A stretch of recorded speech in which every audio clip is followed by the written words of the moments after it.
Story 1. Am I the a-hole for telling my cousin about the man I was sleeping with while visiting her? I, 33 male, decided to spend Thanksgiving with my cousin, 33 female, and her family in Florida. Over the course of my 9-day visiting, I slept with a local man we'll call Opie, 55 male, in my hotel room. At the end of our first meeting, after we spent about 3 hours together talking about our lives and cuddling, Opie let it slip that aside from being married with children, he also has cancer that he may not survive and would fully understand if I didn't want to see him anymore. While I was rather aghast and taken aback, I won't lie, the intimacy was really good, and we also had a pretty good connection up to that point. Anyway, I decided if our schedules lined up, I would be fine with meeting up with him again. I mean, it isn't my relationship, and I didn't make any vows besides that. What are the chances our schedules would line up again? Ultimately, out of the 9 days I was in town, we ended up seeing each other and hooking up on 4 of them. While initially I didn't plan on telling my cousin about him at all, she started to notice I was texting someone more and smiling more as well.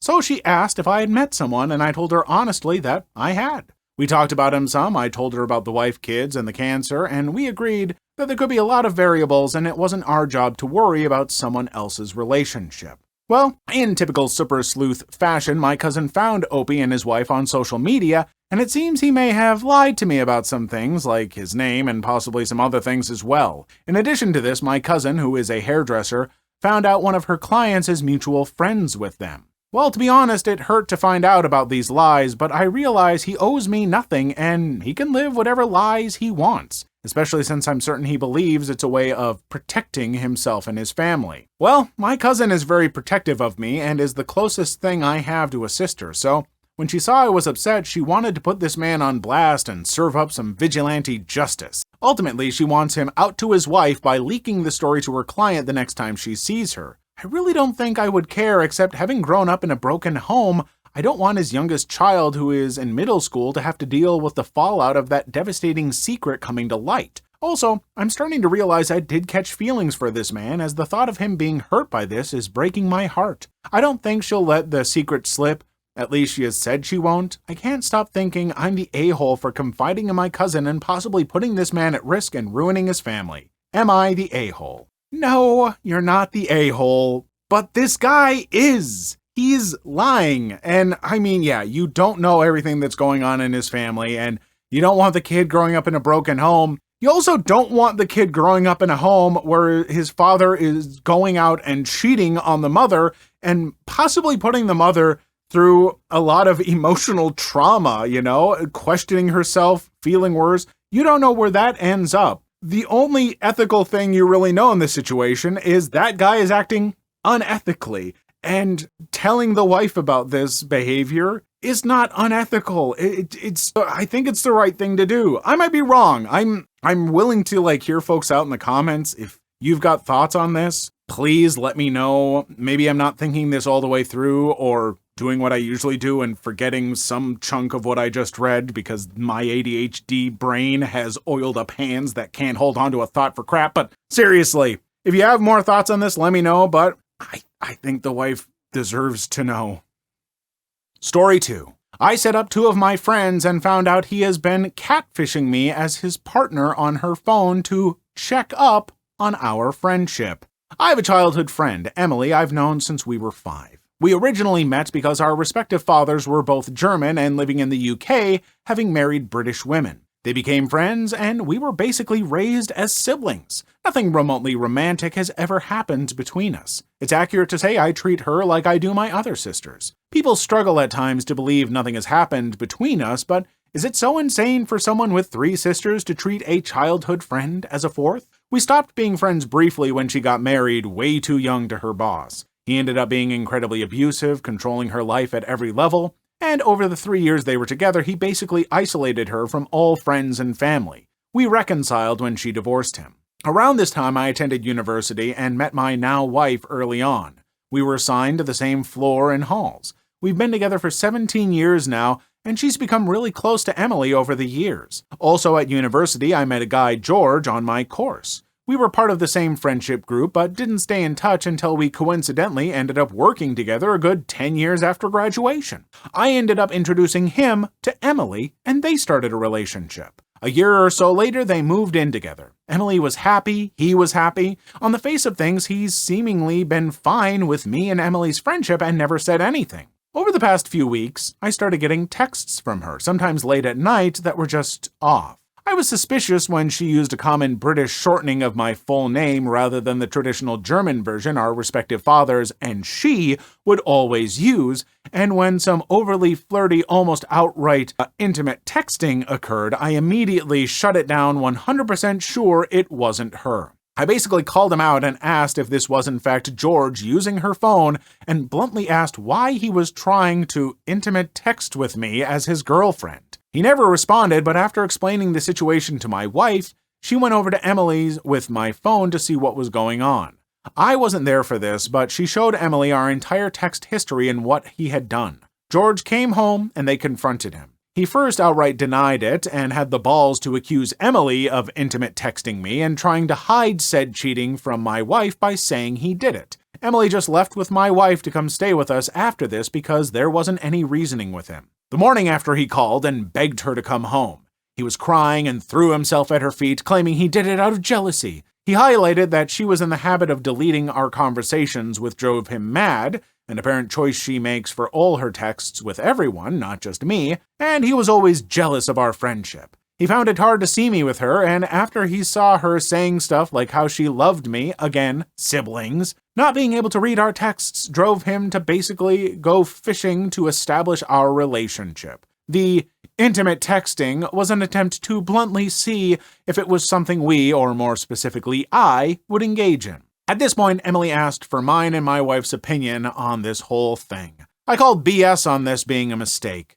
Something he was driven to by jealousy. He violated her privacy by going through her phone, risked our friendship by masquerading as her, risked my marriage by trying to bait me into intimate texting a friend, risked Emily and my wife's friendship by making it look like Emily was intimate texting me. The entire thing was a cluster F. I didn't outright say she should leave him, but I highlighted how dishonest this whole thing was. She eventually went back home and I didn't hear anything for a few days, but Emily eventually revealed to my wife that she had functionally forgiven him. My wife worked out from the conversation what had happened. He had basically flipped the script on me by playing into fears from her marriage. He described me as another controlling male trying to dictate who she had a relationship with. He encouraged her to make her own decision, not bad advice in theory, but she had to ignore me because I didn't have her best interest at heart. I was controlling her like her ex. My wife quietly pointed out he was in fact being like her ex, not me. He was driving a wedge between her and family.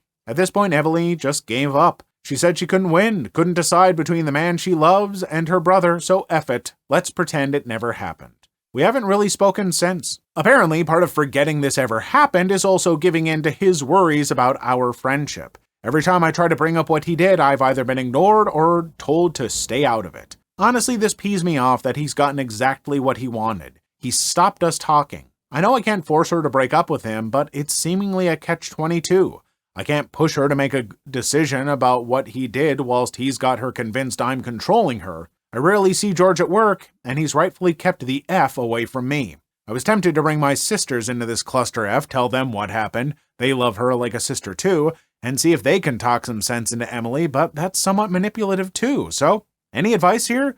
Let crappy sleeping dogs lie, try and get her to deal with what he did rather than sweeping it under the rug. Whew, boy, it's not very often that I really don't have any idea what to say about something, but I'm at a loss here because you're right. Like, if you try and push for something, you're just playing into the way that he has manipulated her, and if you don't do anything, he just gets to keep manipulating her, and it sounds like he's starting to, win her over. I can't stand manipulative people like that. I've found more innocent behaviors of mine back, in my 20s and stuff, that looking back, I was like, the way that I did that was kind of manipulative, and even though it wasn't for, huge issues, really, it's still just left a bad taste in my mouth, and I've done a lot to make sure that that is not something I'm ever doing, but, I think there is also a difference between people who aren't realizing they're being manipulative and are trying to better themselves, and people who are then confronted with the crap that they're doing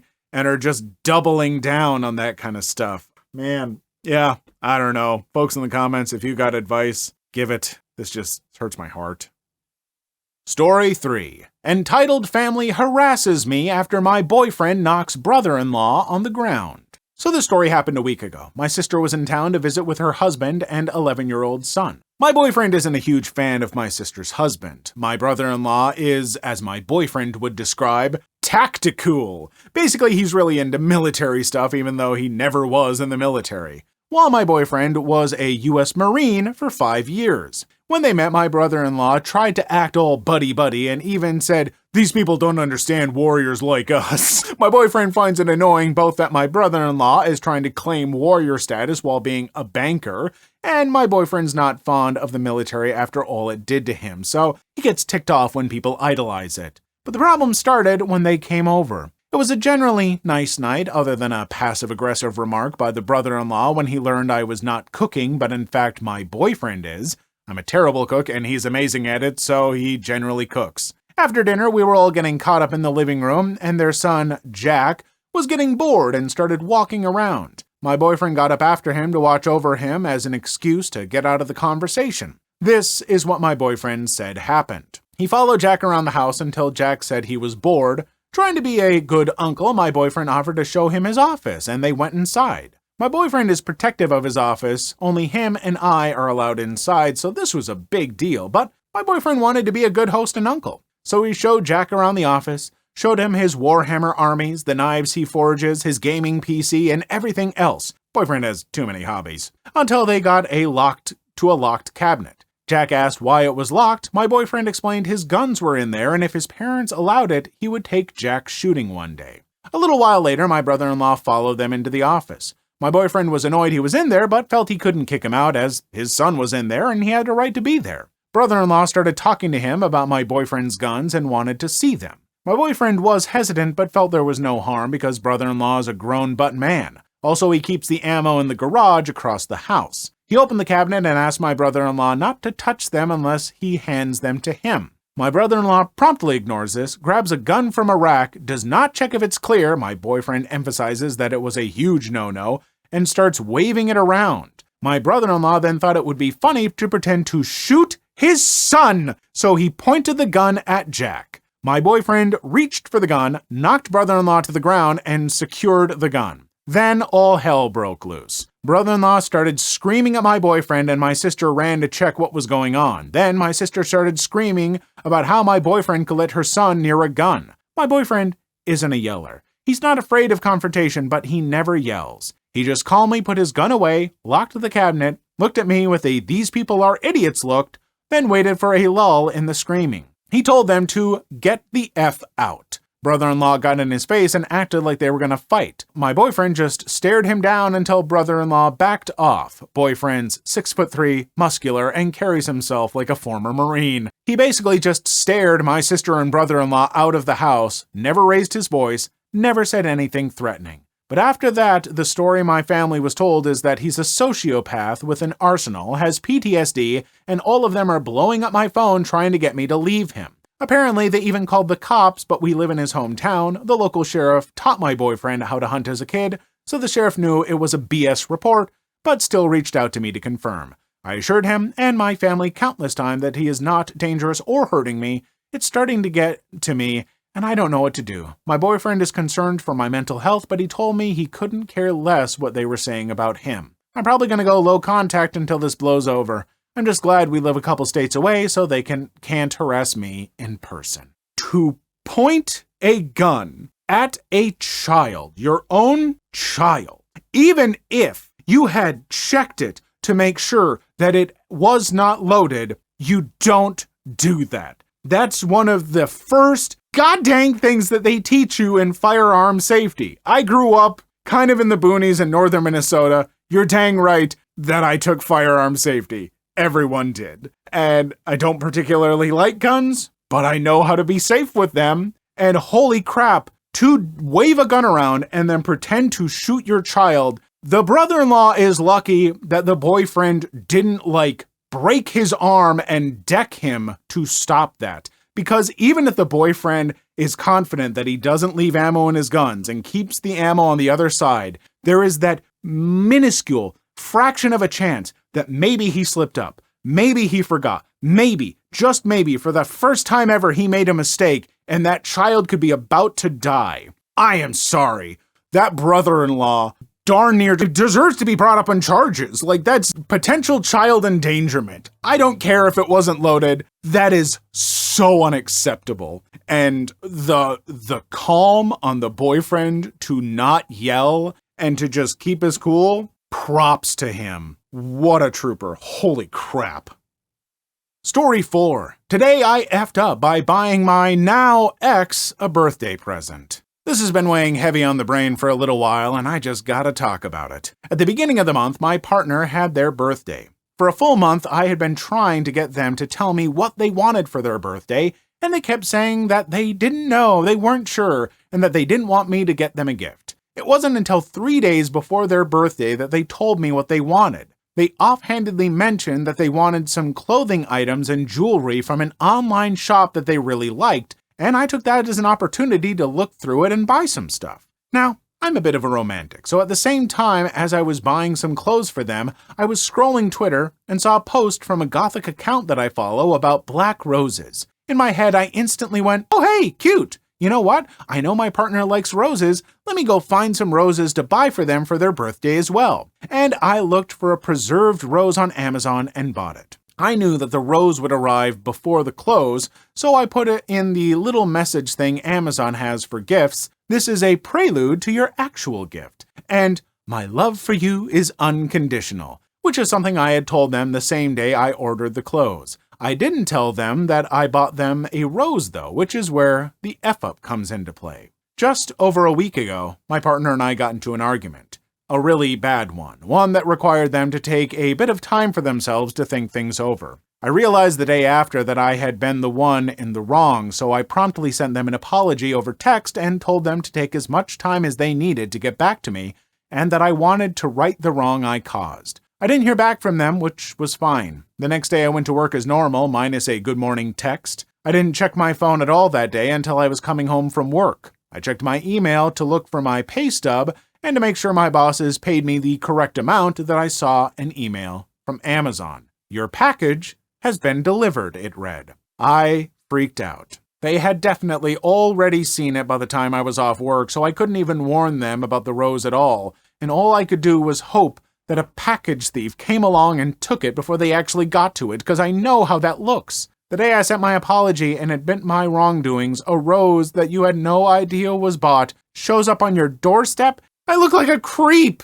What didn't help was the fact that the company that sent the rose, or Amazon, or however the label system works, put the shipping date on the box instead of the order date, so it looks like it was an order the day I sent the apology. My partner told my friends about what had happened through tears because in that moment it looked straight up like I sent a love bomb to their door, an incredibly creepy act. My friends came and talked to me about it, and I had to show them the Amazon order, my emails, and even my bank statements for that day for them to believe me that I didn't order that as an apology and that the note I sent with a gift is something that I said to my partner the day I bought the gift. They told me that my partner was terrified of me at the moment and that I would have to stay away from them for a while, and my heart sank and I felt a knot in my stomach. If I told them about the rose to begin with, this could have been avoided, but I wanted to be a romantic and surprise them, and it ruined me. I haven't heard from them since, and I'm coming to the conclusion that whatever was between us is over. Edit. A lot of people are questioning if there's anything more to the story for my partner to be terrified, so I'll give a little bit of context regarding the argument we had. This argument was the first actual argument we had. We had sit-down talks about our relationship and how to better it in the past, but this was the first argument. My partner posts on social media a lot and likes not only a good partner, but a good friend. I like, comment, and post all of their stuff because I want to help with engagement. It's something I told them I do and something they were happy with me doing. I had noticed on one of their most recent posts that a lot of the comments already placed on the post weren't showing up for me. I figured it may just be private accounts, but when I checked another post, it was the same thing. I got confused. Now I have 2 accounts on social media. One is my main and one is my spam. I logged on to my spam and sure enough, I could see the comments that I couldn't see before on my main page. All of them were their friends. When I checked back on my main account, I found out I was blocked by a good number of my partner's friends and I got confused. I don't interact with their friends, so I found it odd that they'd all have me blocked. I made a connection, though, to a conversation that me and my partner had a few days before I found that out. They were talking to one of their friends over text about a guy their friend had been seeing and the guy troubles that came along with it. In my head, I made the connection that if they had all blocked me a few days after that talk, that I had been crap-talked in that conversation as well. I asked my partner about it through a veiled question just to gauge how they would react, then asked more directly the second time when they didn't acknowledge it. Then I asked straight up if they had been crap-talking to me to their friends. This turned into an argument, one that would just get more and more heated as time went on.